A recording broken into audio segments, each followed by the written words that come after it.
नमस्कार मंडळी, मराठी भूतांच्या गोष्टी या युट्यूब चॅनलवर आपले स्वागत। आजच्या आपल्या कथेचा विषय आहे चित्रकार।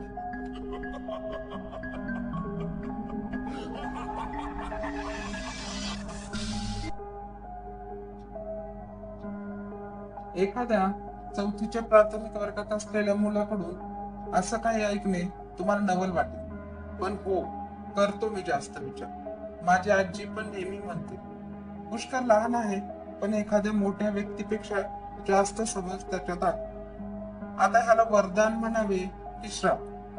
श्रापच।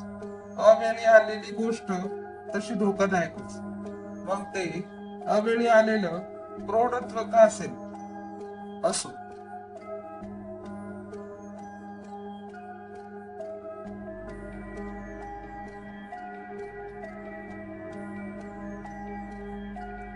या सगळ्या दुनियादारी गप्पा तुमच्या सोबत ह्यासाठी मारतोय कारण हे जग सोडण्याचा मी निर्णय घेतला आहे। कारण मी स्कॉलर ITP परीक्षेत जिल्ह्यात 9वा आलो म्हणून अजिबात नाही, कारण खूपशी आहेत, ती सुद्धा माझ्या सोबत घेऊन जाईल। माझ्याबद्दल विचाराल तर अभ्यासापेक्षा इतर गोष्टीत रमणारा मी रोज पेपर वाचतो। तो पेपर तिथल्या मोठ्यांच्या गोष्टी, त्यात बातम्या येतात बघा, मानसिक त्रासाला कंटाळून युवकाची आत्महत्या। आता मी युवक तर नाही, शाळकरी मुलगा आहे, पण खरं सांगू का, लहान मुले सुद्धा विचार करतात, त्यांना सुद्धा मानसिक त्रास येतो। ह्याचा विचार कदाचित पालक करत नसतील, पण ते खरे आहे। लहान मुले म्हणजे मातीचा गोळा, मातीचाच गोळा। त्यांना आकार देण्यासाठी एवढं बदललं जातं की हे मडकं तुटू शकतं याचा कुणी विचारही करत नाही।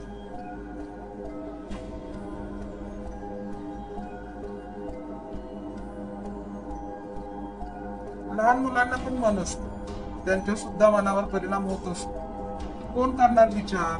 बर, ते जाऊ दे, कुठे होतो आपण? हा, तर ITP स्कॉलर परीक्षेत माझा 9वा नंबर आला।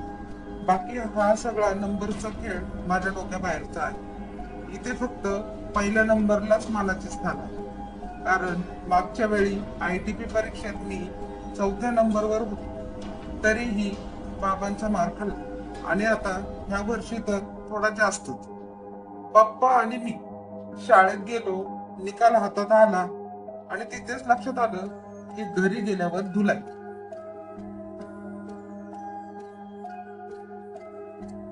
तसंच झालं, पप्पांनी अगदी हात दुखेपर्यंत मला धोपटून काढलं। साहजिक, मार खाताना ओरडायचं नाही हा एक कायदा आमच्या घरी होता, त्यामुळे हुंदके देत सगळा मार खाऊन घेतला। मम्मी कोपऱ्यात उभी राहून बघत होती। दिवस सगळा रडण्यात गेला। रात्री पप्पा आले, काही वेळ त्यांनी मोबाईल बघितला आणि परत येऊन झोपले। नक्कीच त्यांनी बाजूच्या प्रतीकच्या वडिलांचे स्टेटस बघितले असेल। प्रतीक तिसरा आला होता। बाकी माझ्या पप्पांना स्टेटसचे जाम वेड आहे।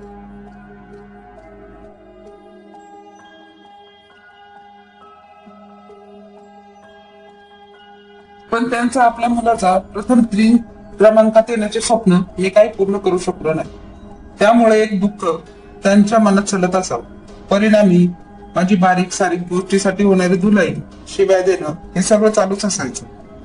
पण पप्पांच्या मारापेक्षाही जर कोणती गोष्ट मला जास्त वेदना देते ती म्हणजे मम्मीचा आबूट। माझा रिझल्ट लागला की माझ्या पप्पांकडून माझी यथेच्छ धुलाई होणार हे मला माहित होतं, आणि त्याची जराही भीती वाटायची नाही, कारण मार खाऊन मी पुरता धीट झालो होतो।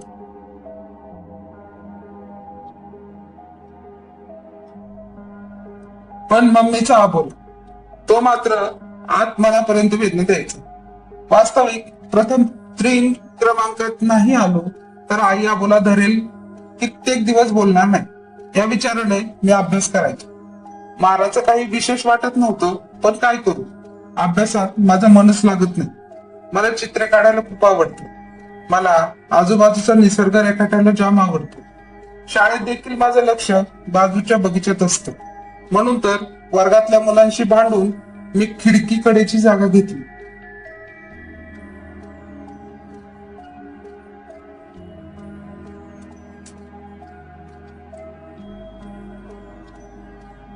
बगीच्यातले पक्षी, खारुताई, फुलझाडे सगळं काही मला आनंदित करून सोडत.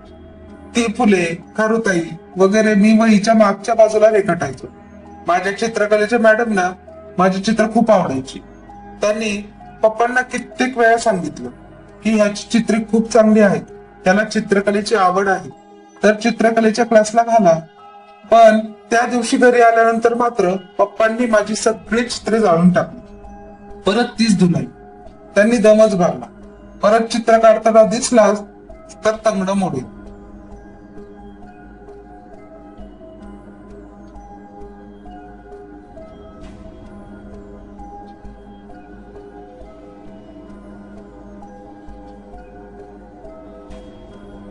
म्हणून तर वहीच्या मागे पेन्सिलने चित्र काढून खोडून घरी जात होतो. खरं सांगू का, माझं मन नाही लागत अभ्यासात.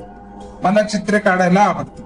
शाळेतली मुले जेव्हा एकत्र जमून अभ्यासाची चर्चा करतात तेव्हा खूप वेगळं वेगळं वाटतं. कमीपणाचा भाव येतो. म्हणून तर मी एकटा राहण्याचा प्रयत्न करतो. आजूबाजूचा निसर्ग, पशु पक्षी माझे मित्र बनले आहेत. आता मला समजून घेणार कोणीच नाही. एवढंच काय तर माझे आई वडील सुद्धा मला समजून घेत नाही. कधी कधी असं वाटतं की त्यांनी मला एक मशीन साठी जन्माला घातला आहे. Machine collector. मला ते झालंच पाहिजे. ते सतत बोलतात. ते त्यांचं स्वप्न आहे म्हणे. पण मग माझ्या स्वप्नाचं काय? मला जगप्रसिद्ध चित्रकार व्हायचा आहे, ज्याचा त्या वास्तविक जगाशी काही संबंध नसेल. तो आपल्याच काल्पनिक जगात हरवून वेगवेगळ्या रंगांनी चित्र रंगवत जाईल. पण असो, आजकाल मुलांच्या स्वप्नांना कुठे किंमत आहे म्हणा.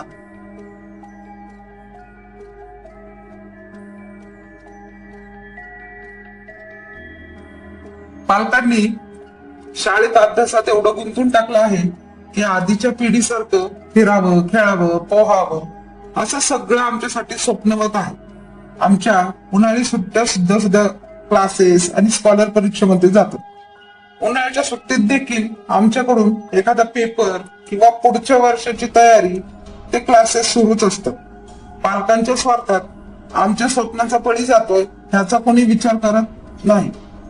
मी तरी त्या दप्तराचे आणि घरच्यांच्या स्वप्नांचे ओझे वाहून अक्षरशः थकून गेलो. त्या विरुद्ध कमला काकू. आता तिला लोक या कॅटेगरीमध्ये गणला जाऊ शकत नाही. ती फक्त जाणवते. तिचा आकार नेहमी बदलत असतो, एखाद्या कंपनासारखा. तिचा घोगरा आवाज समजण्यासाठी थोडे कष्ट पडतात, पण ठीक आहे ना, जशी आहे. जरी जिवंत नसली तरी माझ्या आयुष्यात तेवढी जिवंत माणसे आली. त्यापेक्षा ह्या कमला काकूंनी मला खूप प्रेम दिले. इतरांच्या दृष्टीने जरी त्या भूत वगैरे असल्या तरी माझ्या दृष्टीने एक प्रेमळ, मायेची ऊब देणारी. भूत ही संकल्पना किती क्रूर, नकारात्मक रंगवली आहे ना लोकांनी. कदाचित ते कधी कमला काकूंना भेटले नसतील. त्यांच्याबद्दल मी थोडी माहिती आजूबाजूला फिरून गोळा केली. त्या एकट्याच या बंगल्यात राहत होत्या. सुधाकर काका 60व्या वर्षी कमला काकूंना एकटे सोडून देवाघरी गेले होते. याआधी त्यांचा एकुलता एक मुलगा त्यांना एका अपघातात सोडून गेले. काकू अगदी एकटे ह्या घरात राहत होत्या. ह्यातच एका दिवशी त्यांच्या हृदयविकाराने गाठले आणि हे घर अगदीच रिकामे झाले.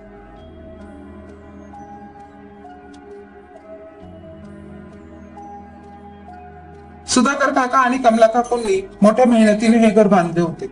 त्यांनी जिवंतपणी कुणालाही विकलं नाही. त्यामुळे अजूनही कमला काकूंचा वावर या घरात आहेत असे आजूबाजूचे लोक म्हणतात. त्यामुळे हे घर कुणीच विकत घेत नाही.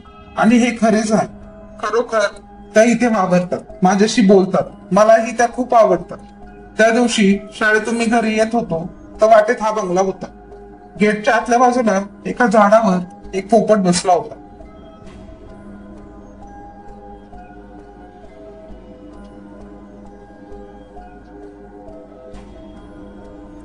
मला तो पोपट निरखून रेखाटायचा होता. त्यामुळे विचार न करताच मी आत गेलो आणि तिथल्या एका धुळकट पायरीवर बसून तो पोपट रेखाटू लागलो.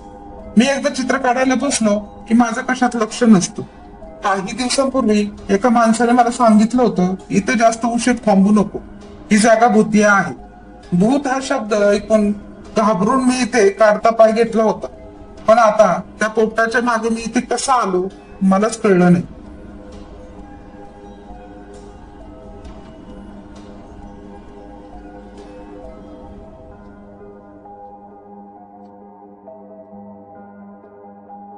मी चित्र काढू लागलो, पण न राहून असं वाटत होतं की मागे कोणीतरी उभा आहे. अचानक कानात एक फुसफुस ऐकू आली. खूप छान चित्र काढले आहेस बाळा. मी थपकून मागे बघितले. मागे कोणीच नव्हते. नंतर लक्षात आले आपण तर भूतिया घरात आहोत. अगदी धावत पळत तिथून आलो. खूप घाबरलो होतो तेव्हा, पण नंतर त्या बाळा या शब्दाने मला विचार करायला भाग पाडले. खूप दिवसांनी तो शब्द ऐकत होतो. कुणीतरी माझ्या चित्राची तारीफही केली होती. एके दिवशी शाळेतून येताना अचानक त्या नजर त्या बंगल्याकडे गेली. आज तो बंगला कमालीचा स्वच्छ आणि नीटनेटके वाटत होता. मी येताच तिथल्या गार्डन मध्ये मंद वाऱ्याची झुळूक वाहू लागली. न जाणू असं वाटत होतं कुणीतरी आपल्याला या घरात बोलवत आहे. आजीच्या घरी आल्यावर जसा आनंद होतो तसं काहीस मनात वाटत होतं. त्यामुळे थोडा धीर एकवटून बंगल्यात शिरलो. परवा कुलूप असलेले दार आज उघडे दिसत होते.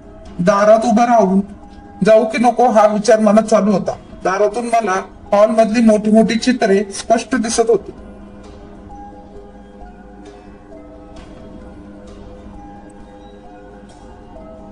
चित्राच्या खाली कमला असे नाव आणि सही होती.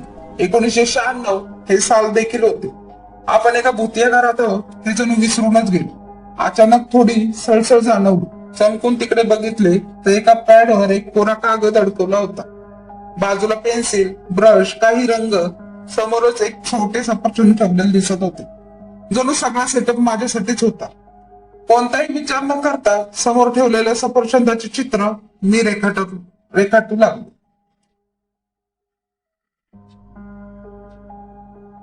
मग काय, शाळा सुटल्यावर ITPच्या क्लासला न जाता भूतिया बंगल्यावर जाऊन चित्र रेखाटू लागलो. रोज माझ्यासाठी नवीन पेपर समोर एखादा नवीन ऑब्जेक्ट आपोआप तयार असायचा. त्या कमला काकू मला मार्गदर्शनच करत होत्या. त्यांची अगदी काळसर आकृती दिसत होती, वाऱ्याबरोबर हलणार, पण त्यांच्या खरबरीत मोठी नखे असलेला हात माझ्या डोक्यावरून प्रेमाने फिरायचा तेव्हा मायेची एक वेगळीच अनुभूती येत होती. माझ्या चुकीच्या वेळी त्यांच्या सांगण्यात कुठेही आरडाओरडा नव्हता.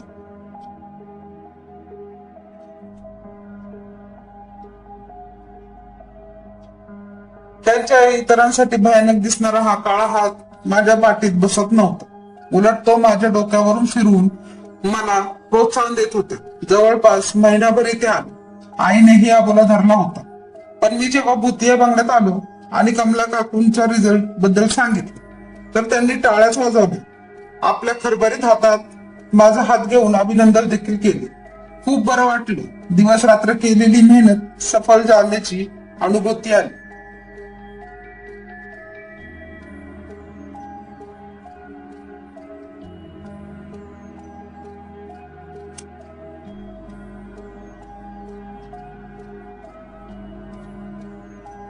दोन वेगवेगळ्या टोकाच्या मध्ये मी उभा होतो.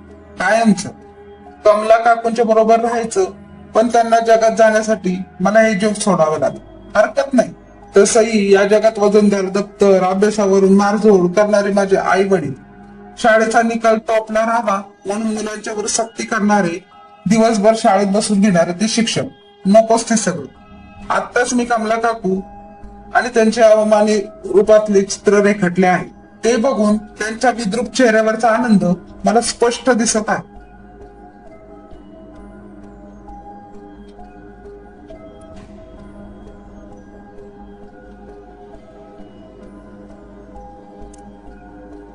त्यांनी जवळपास मला प्रेमाने मिठीच मारली. हे प्रेम मला हवं आहे म्हणून आता या बंगल्याच्या 3ऱ्या मजल्यावरून खाली उडी मारणार आहे. या दुनियेतील शेवटची घडी, सरळ कमला काकूंच्या दुनियेत. तिथे गेल्यावर मला प्रेमळ स्त्रीचे खरे रूप बघता येईल. धन्यवाद.